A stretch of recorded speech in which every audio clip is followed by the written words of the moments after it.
In Galatians chapter 2, verses 15 and 16, we read the following: "We ourselves are Jews by birth and not Gentile sinners, yet we know that a person is not justified by works of the law, but through faith in Jesus Christ.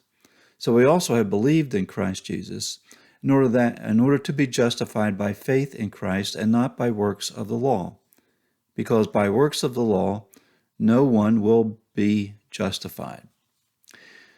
There's an old idiom that goes, "two peas in a pod." It's used to indicate that two people are very similar in either character or appearance. I remember going with my grandmother to a farmer's market out in the country and purchasing peas by the bushel. We would bring them back home and then take them and open the pods to remove the peas. When you opened the pods, the peas looked very similar and they were jammed close together. Of course, each pea was unique, but they were of the same, and more significantly to the idiom, they were in the same container, that is, the same pod. Paul, writing to the churches in Galatia about a theological problem, explained something very, very important for them to understand. Apparently, as we mentioned before, some came to the church, purportedly from James, who said that works of the law were necessary for a person to be justified before God.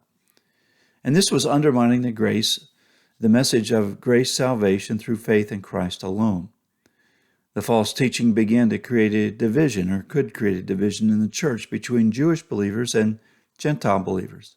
And in these verses, Paul shows that God, through the gospel, is bringing perfect unity between both Jew and Gentile. Paul indicated that Jews were Jews by birth and not Gentile sinners. In this, he's not indicating that Jews are without sin, but only differentiating between the two groups. Yet he goes on to state that both Jews and Gentiles are only justified by faith in Jesus Christ alone. The verb justified refers to rendering one as righteous.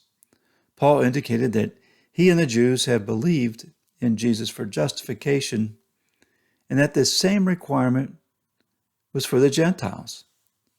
The theological truth that unites is this: that neither Jew nor Gentile can be justified through works of the law. Only those who have trusted in Jesus Christ alone are justified before God. Thus, the gospel joins every true believer into one. Believing Jews and believing Gentiles are no longer separated, but have been made to be one in Christ. And this fulfills the covenant promise that God made with Abraham. We'll talk about it a little bit later as we go through the book of Galatians. But in Genesis chapter 22, we read this: "And in your offspring shall all the nations of the earth be blessed, because you have obeyed my voice." As such, both believing Jews and believing Gentiles have been made to be two peas in one pod.